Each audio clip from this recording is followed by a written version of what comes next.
Hello. Think we're working. Technology is the best, my friends. Hello, how are you doing? Happy September. Can you believe it? Seems like summer just started and poof, there we are. We're in September. It's after Labor Day, and this is when people start to settle back into their old routines, get back to work, get back to those things that you know, things that they do when it's not summer.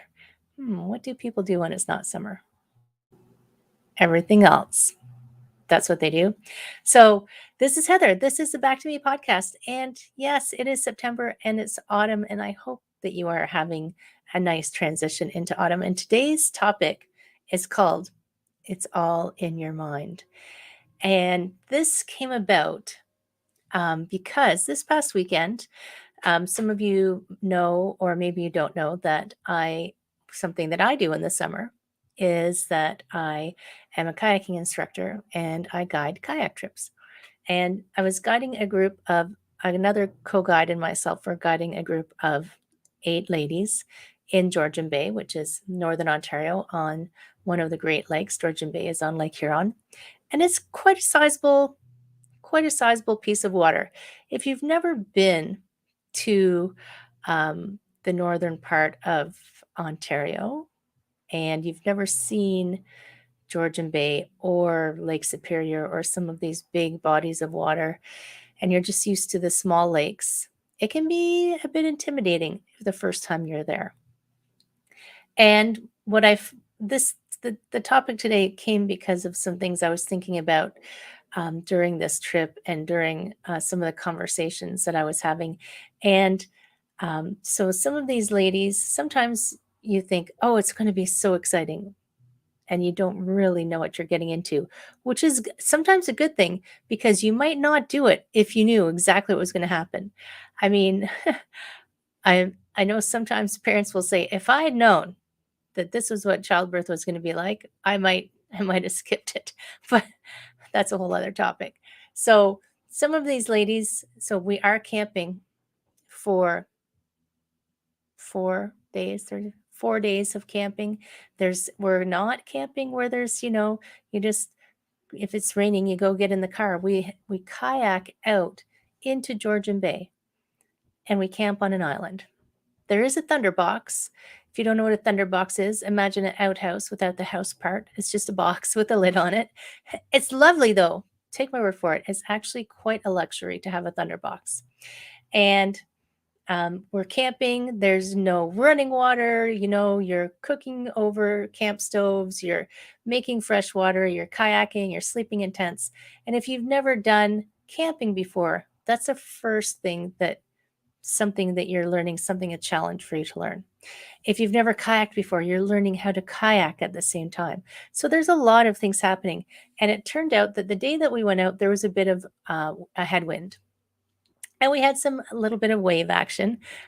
One of the ladies asked me the next day how big the waves were. She was disappointed to hear that they actually were not very big.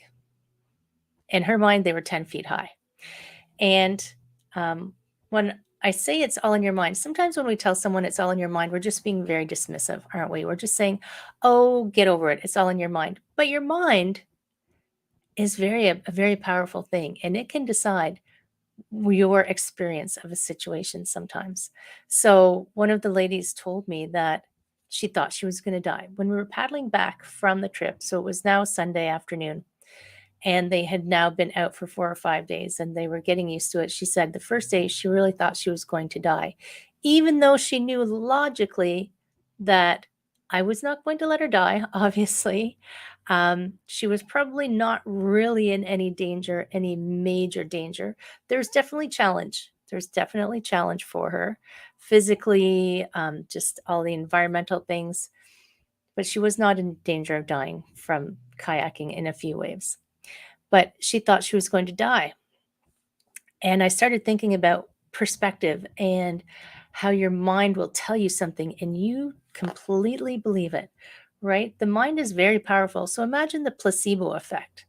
So if your mind is convinced that someone is an authority in something, and they tell you, take this, and this is going to cure you, and you believe them so thoroughly that it cures you, whether there was something in there or not, I guess doesn't matter, because your mind said, oh, we're going to be cured. And there you are, you're cured. And there are cases where people just believed something and it happened. I remember reading, and this was quite a while ago, so I won't remember where it came from, a case of someone who got locked in a refrigeration car, I think on a train. It wasn't turned on. The refrigeration wasn't actually on. They would have been fine, but they froze to death because they believed they were locked into a refrigeration car. Can you imagine? So your mind can do so many things. It can decide whether you're happy or you're sad. It can decide whether you give up or keep going. And I mean, I do understand there's other factors sometimes involved, right? So sometimes fatigue is going to kick into it, or if you've eaten, let's talk about low blood sugar, right? So don't even get me started on the hangry. But there are going to be things that impact you, right? But for the most part, really, you can harness your mind. So we go through this idea that we are at the whim of our mind. I can't stop thinking about it, or I can't stop worrying about it, or I can't do this, or I can't do that. But really, you have that power to decide what your mind does.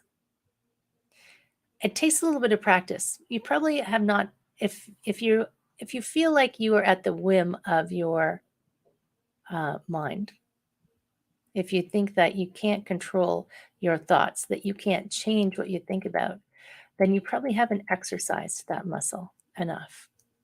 Do you know what I mean? So it is a skill. It is something to work on, to start to, when thoughts come in that you don't want, or that you want to be different, you can change them. And it just takes repetition. Like anything you're trying to learn, it takes repetition and focus and energy. But you can decide to be different, and to act differently, and to be differently in the world. Habits were formed because we initially started doing something. And even I use sometimes the example of learning to drive a standard. You had to think about every step for a little while, and then it became a habit. So when we're trying to change the way our mind works, we have to think about the steps for a little while. We have to work on it. And eventually, we will just naturally be the way we want to be. And one of the guests on the trip, and this specifically came up to me because one of the guests on the trip, this was on day 4, so had some experience paddling, starting to get accustomed to sitting, getting accustomed to kayaking. And every time a little gust of wind came up, I would hear, oh, like the worst thing in the world was happening. And she would say, I don't think I can make it. I don't think I can make it. I can't make it. And I knew full well that she could. She could absolutely make it. She made it out. She could make it back. And it was her mind telling her, I can't, I'm too weak, I'm too old, I'm not in good enough shape, I didn't eat properly, I didn't get enough sleep, I haven't had enough to drink, I haven't had enough coffee, maybe she didn't have enough chocolate. Her mind is telling her all these things to make her stop. And I know that we are hardwired to stop before we are really done physically. And that's purely preservation. That's purely our minds learning through evolution that I'm going to stop them here, because if I go too far and I can't find something to eat, then I'm going to be in dire straits. So it stops you way, way before you are actually at your physical limit. And I know the Navy SEALs train people how to pass that mental limit. There's other ways, extreme athletes, obviously, they have to learn how to quiet that stop, stop, stop in their mind so that they can continue.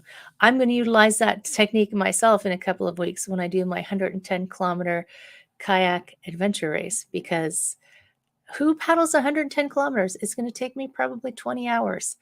And I'm mentally preparing myself for that mental chatter that's going to tell me to stop when I get tired. And I'm just pause. I'm going to just be ready, and keep going. I'm just going to keep going. And yes, the mind. I'm just looking over at my notes. So what I saw a quote today that was perfect. Thank you, universe, for delivering me the perfect quote today for this particular episode. And it was, if you change the way you look at things, the things you look at will change. So if you change for instance, the woman who was feeling like she couldn't get back to port kayaking, I said, instead of thinking about how hard it is or how much you're struggling, if it helps, think about, I'm getting a great workout today and I'm going to be so much stronger tomorrow. Or I'm okay with the fact that this is a little bit hard right now because I'm going to feel better at the end. And look at the gorgeous scenery right now. Take a look around. The world is a beautiful place. If you're struggling, I know there's going to be times when it's a little more than you can manage on your own, and that's okay. Get some assistance, get some help. I've had it happen. It was too much for me, and I went out and I got some assistance. And knowing that you can actually decide how you will react to something. You can actually decide how you will be in a situation. Sometimes just having that knowledge can be your first step to harnessing this incredibly powerful thing, your brain, the mind, having it work on the yogi side, having it work together with the body. Don't do something really awful, but just learning to harness those thoughts so that you aren't at the whim of them. That is my thought for you today. And on that note, friends, on this Friday's celebrity chat is none other than Julie Wooster. I finally got Julia onto a podcast, and we're talking hypnotherapy and why it's so awesome and how you can use it to help change what's going on in your mind, because sometimes it's not your frontal, it's your subconscious is doing things to you. So sometimes you do need a little help to switch your brain around, right? My friend, I hope you're having an awesome start to September. It's not autumn yet. Still got a couple weeks.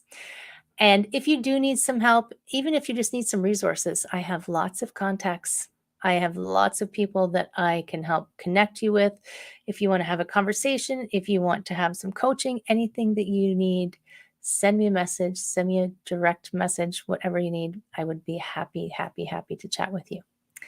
I hope that you're having an amazing day. I hope you're well. Take care, my friends. I will see you again soon.